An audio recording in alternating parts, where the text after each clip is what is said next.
Olá pessoal, nesse vídeo nós vamos discutir melhor o que são as proposições. As proposições são os elementos constituintes dos mapas conceituais e antes de você elaborar bons mapas conceituais é importante que você entenda exatamente o que são as proposições. Para quem não me conhece, eu sou o professor Paulo Correia, eu sou professor da Universidade de São Paulo e trabalho na Escola de Artes, Ciências e Humanidades. Eu tenho um grupo de pesquisa sobre mapeamento conceitual e você pode acessar tanto o nosso site quanto me mandar um e-mail em caso de dúvida. As proposições. As proposições são os elementos que definem um mapa conceitual. Então, se você pensar no que é um mapa conceitual, se a gente for tentar definir um mapa conceitual, uma boa definição seria que os mapas conceituais são conceitos imersos numa rede de proposições. Isso nos leva à seguinte pergunta, então o que é uma proposição? As proposições contêm, como você já pode ver no slide, dois conceitos. Além dos conceitos, há um termo de ligação que explica a relação entre os conceitos e o termo de ligação aparece expresso sempre em cima de uma flecha que indica o sentido de leitura. Desta forma, é possível estabelecer o conceito inicial da proposição e o conceito final da proposição, sendo que o sentido de leitura é da esquerda para a direita. Essa unidade, formada por dois conceitos e o termo de ligação, tem que ter uma característica fundamental: alto grau de clareza semântica, ou seja, essa proposição tem que ser portadora de uma mensagem inteligível para qualquer sujeito. Vamos ver agora um exemplo de proposição. Mapas conceituais facilitam a aprendizagem. O conceito inicial dessa proposição é mapas conceituais, o termo de ligação facilitam a e o conceito final aprendizagem. Uma maneira de você verificar o grau de clareza semântica de uma proposição é você tentar se posicionar frente à mensagem que ela carrega. Você concorda que mapas conceituais facilitam a aprendizagem? Sim ou não? Se você for capaz de se posicionar, a gente pode entender que essa proposição tem alta clareza semântica. Um outro exemplo de proposição pode ser brasileiros gostam de futebol.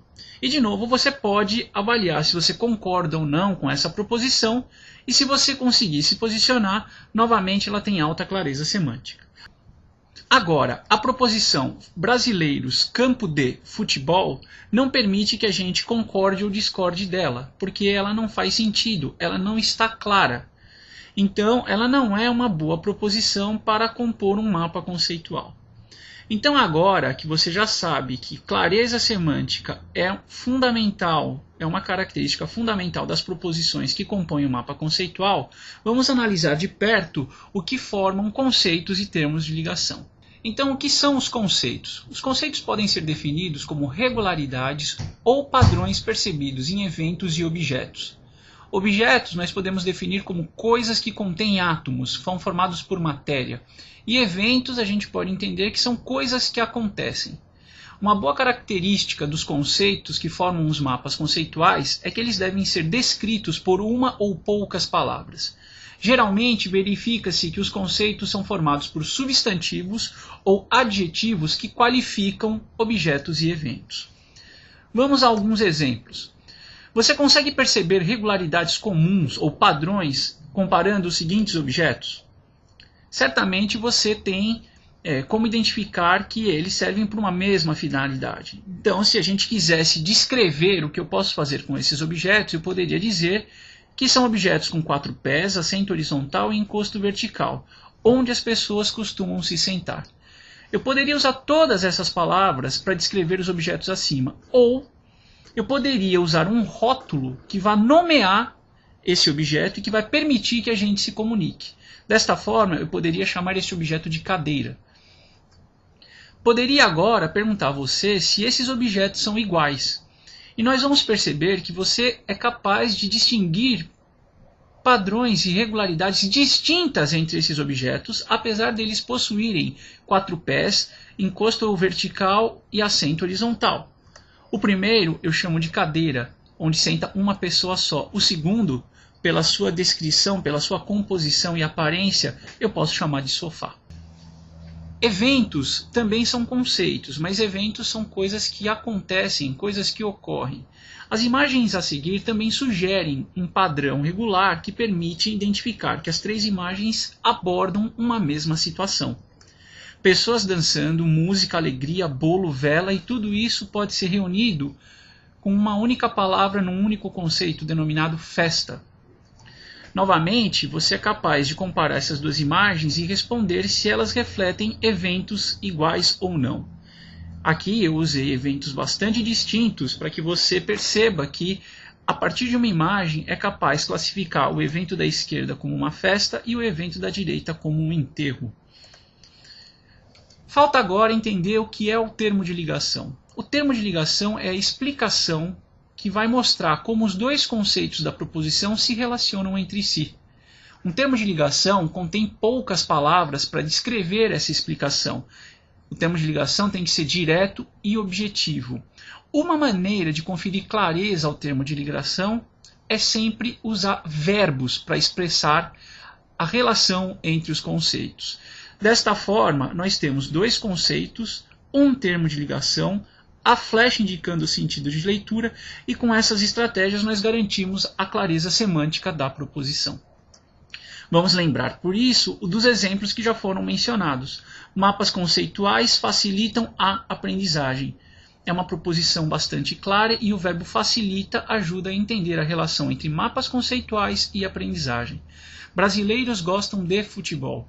O termo de ligação nesse caso também contém o verbo, que é o verbo gostar, e mostra como eu expresso a relação entre brasileiros e futebol, que são os conceitos.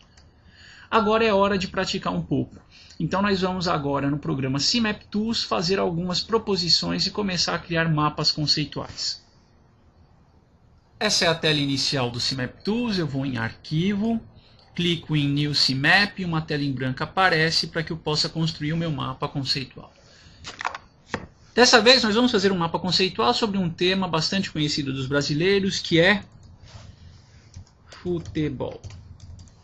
Então, para fazer o meu mapa conceitual, minha primeira providência é pensar em palavras-chave, que seriam os conceitos que eu consigo relacionar com o futebol. Basta eu clicar duas vezes na tela, abre uma caixinha e eu posso escrever, fazer uma lista de palavras-chave que tem a ver com futebol. Por exemplo, esporte, regras,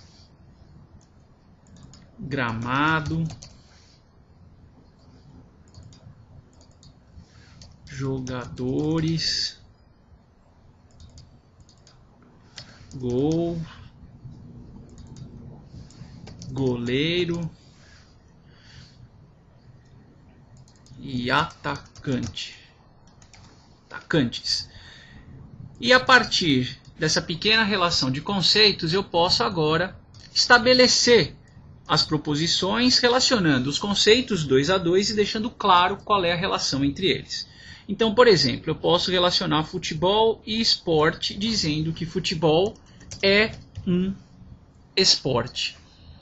Aqui o sentido da flechinha não aparece, então para isso eu vou organizar, eu vou pedir para que ele organize o meu mapa sempre mostrando o sentido das flechinhas. Então basta clicar nesse quadradinho e ele sempre vai mostrar o sentido de leitura das minhas proposições. Então a primeira proposição que eu formei é futebol é um esporte. Posso também formar uma outra proposição entre futebol e regras. Futebol tem regras. E futebol também tem jogadores. Posso também relacionar agora os conceitos atacante e goleiro com jogadores. Então, jogadores podem ser atacantes, podem ser goleiro. Aqui, para manter a concordância em plural, eu vou pôr goleiros. Então, jogadores podem ser goleiros. Além de atacantes e goleiros, me ocorrem novas ideias. Eles podem ser meio-campistas e eles podem ser defensores. E aí eu consigo já relacionar esses jogadores que podem exercer diferentes funções com gols. Por quê? Porque eu posso dizer de maneira geral que os atacantes fazem gols. E os meio-campistas também em várias situações. E posso dizer que os defensores impedem gols, assim como os goleiros, que também têm como papel impedir o gol. E por fim, eu posso dizer que o futebol, para relacionar futebol com gramado, que é o conceito que falta relacionar, eu posso dizer que futebol pode ser praticado em gramados. E aqui de novo eu vou pôr no plural para manter os meus conceitos todos no plural.